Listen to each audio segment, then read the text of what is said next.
Selamat malam pemirsa Radar Indonesia, kembali hadir menjumpai Anda dengan berita teraktual dan menarik dengan saya Revalinda. Inilah selengkapnya. Strategi peluang investasi dan pengembangan pariwisata menjadi topik acara Sarasehan. Kota Mojokerto, Radar Indonesia, dalam meningkatkan kepariwisataan, Dinas Kepemudaan, Olahraga, dan Pariwisata Kota Mojokerto menggelar acara dengan tema Sarasehan Pengembangan Pariwisata Kota Mojokerto Inovatif dan Berkelanjutan. Acara yang digelar pada hari Senin 16 Maret 2026 di Ruang Sabha Mandala Madya Balai Kota Mojokerto, berlangsung hikmat dan penuh kekeluargaan dimulai dari pukul 15.30 WIB sampai selesai. Beberapa tamu undangan yang hadir diantaranya Wali Kota Mojokerto Ika Puspitasari, Dinas Kominfo Kota Mojokerto, Dinas Kepemudaan Olahraga dan Pariwisata Kota Mojokerto beserta awak media yang sudah bekerja sama dengan Diskominfo. Kegiatan kolaborasi antara Diskominfo dan Disporapar Kota Mojokerto dibuka oleh Kepala Dinas Disporapar Kota Mojokerto Ani Wijaya SE, MM. Dalam sambutannya Ani Wijaya mengatakan bahwa acara ini merupakan acara silaturahmi, kemudian yang kedua adalah pemaparan investasi beberapa destinasi wisata yang akan ditawarkan kepada investor agar bisa berkembang dan berkelanjutan. Juga disampaikan berikutnya di masing-masing komunitas dan OPD diharapkan sedikitnya 1 kali dalam 1 tahun akan menyelenggarakan event di Kota Mojokerto. Dalam kesempatan yang sama Wali Kota Mojokerto Ika Puspitasari dalam sambutannya menyampaikan pentingnya keamanan dan kenyamanan karena sekarang ini seluruh wilayah se-Jawa Timur masih ditetapkan dalam kondisi siaga 1 bencana berdasarkan SK Wali Kota yang berlaku sampai 30 Maret 2026. Artinya kita wajib perhatian terhadap krisis keadaan terjadinya bencana. Hal ini dipicu faktor intensitas curah hujan yang cukup tinggi dan mengakibatkan beberapa tanggul jebol yang harus kita waspadai bersama, tegasnya.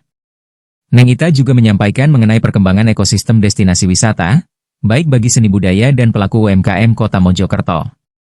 Dalam hal ini, pemerintah Kota Mojokerto membuka peluang investasi meliputi beberapa pointer, agar swasta bisa masuk dalam bidang pengelolaan yang berkelanjutan. Ning Ita, sapaan akrab Wali Kota, menambahkan bahwa penguatan sektor pariwisata menjadi salah satu strategi pemerintah daerah untuk mempercepat pertumbuhan ekonomi. Hal ini mengingat Kota Mojokerto memiliki keterbatasan sumber daya alam sehingga sektor jasa dan perdagangan menjadi potensi utama. Ia menyebutkan bahwa pertumbuhan ekonomi Kota Mojokerto yang sempat melambat hingga 2,79% pada 2023 akibat penutupan beberapa pabrik rokok kini kembali menunjukkan tren positif. Berdasarkan data terbaru, pertumbuhan ekonomi daerah tersebut berada pada kisaran 5,32 hingga 5,34%. Angka tersebut sebenarnya sudah berada pada titik normal pertumbuhan ekonomi Kota Mojokerto. Namun melalui penguatan sektor pariwisata serta peluang investasi yang kita buka seluas-luasnya, kita berharap pertumbuhan ekonomi dapat meningkat lebih cepat, terangnya. Lebih lanjut, Ning Ita menjelaskan bahwa pengembangan pariwisata memiliki dampak luas terhadap berbagai sektor, mulai dari UMKM, industri kreatif, perhotelan, hingga transportasi.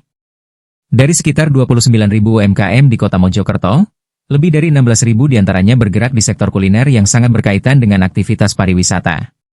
Data pemerintah daerah juga menunjukkan tren positif dari sektor tersebut, mulai dari peningkatan jumlah kunjungan wisatawan, tingkat hunian hotel, hingga peningkatan pendapatan asli daerah, PED, dari sektor pariwisata. Kalau kita kelola dengan baik, data menunjukkan progres yang positif. Kunjungan wisatawan meningkat, tingkat hunian hotel bertambah, dan PED dari sektor pariwisata juga terus naik, katanya. Kedepan, Pemkot Mojokerto juga menggelar One OPD One Event yang diharapkan mampu menarik lebih banyak investor sekaligus meningkatkan aktivitas pariwisata di daerah. Melalui berbagai langkah tersebut, pemerintah berharap sektor pariwisata dapat menjadi pengungkit utama pertumbuhan ekonomi Kota Mojokerto secara berkelanjutan. Kemudian acara ditutup dengan doa dan dilanjutkan berbuka bersama. Ridwan, Radar Indonesia melaporkan dari Kota Mojokerto. Matur sudah datang, masih puasa ya? Insya Allah. Ada yang rokok ya, tapi kalau puasa masih tapi nanti ngerokok, betul nggak? Jadi intinya hari ini kita mengundang para wartawan dari 81 media yang sudah memiliki PKS dengan Kota Mojokerto. Dan harapannya ini nanti dari hasil diskusi kita dan mungkin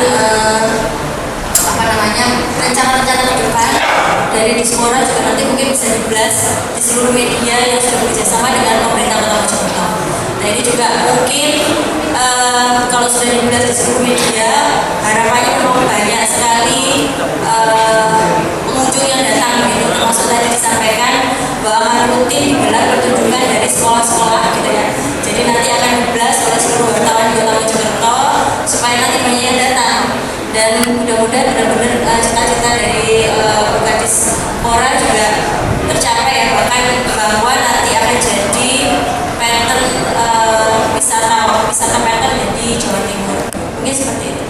Iya. Baiklah pemirsa, berita terakhir tadi menutup perjumpaan kita kali ini. Saya Revalinda mewakili seluruh kerabat yang bertugas pamit undur diri dari hadapan Anda dan mengucapkan terima kasih.